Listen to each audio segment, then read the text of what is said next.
లో కానీ బయట కానీ స్టోరీ ఏమో వైల్డ్ అంటున్నారు. ఎట్లా సెట్ అయింది మీకు? అది చూస్తే చెప్పగలుగుతారండి. అంటే పరిస్థితి అది. అది వైల్డ్ అంటే అంటే దానికి I can not define. Once you see the film you'll understand what we're all talking about. So Rohit గారు? టీజర్ లో 5 క్వాలిటీస్ అన్నారు కాబట్టి పర్సనల్ లైఫ్ లో కూడా అవే 5 క్వాలిటీసా ఏంటి అసలు? ఇది కామెడీనా లేదంటే? అంటే డెఫినెట్గా ఎవ్రీ వన్ విల్ హ్యావ్ ఒక ప్రీ అజంప్షన్ ఉంటుంది కదండి. సో డెఫినెట్గా హౌ యువర్ లైఫ్ పార్ట్నర్ ఉండాలనేది ఉంటుంది. బట్ ఈడు కొంచెం క్లిష్టంగా ఉన్నాయి అంతే. రోహిత్ సో గారు? అంటే నేను ఒక క్వశ్చన్ అడుగుతున్నా, బట్ ఇది ఎట్లా తీసుకుంటారో నాకు తెలియదు. బట్ ఓపెన్ అయిపోయి చాలా మందికి క్లారిటీ ఇవ్వాల్సిన అవసరం ఉంది. సో నారా రోహిత్ అంటే చంద్రబాబు గారు సీఎంగా ఉన్న టైంలోనే మూవీస్ చేస్తారు, ఇండస్ట్రీలోకి వస్తారు అనే ఒక టాక్ అయితే ఉంది. దీని మీద చాలా వెబ్సైట్స్ అండ్ ఫిల్మ్ జర్నలిస్టుల కామెంట్ కూడా.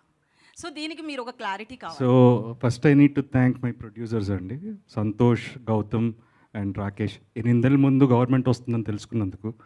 So I should thank them. Rohit garu, Rohit garu, Rohit garu, మాట్లాడనివ్వండి. Sir how are you sir? I'm good and మీరు ఎలా ఉన్నారు? Fine sir. సార్ అదే రోహిత్ గారు అంటే కనుక కూల్, ఫన్, ఎమోషన్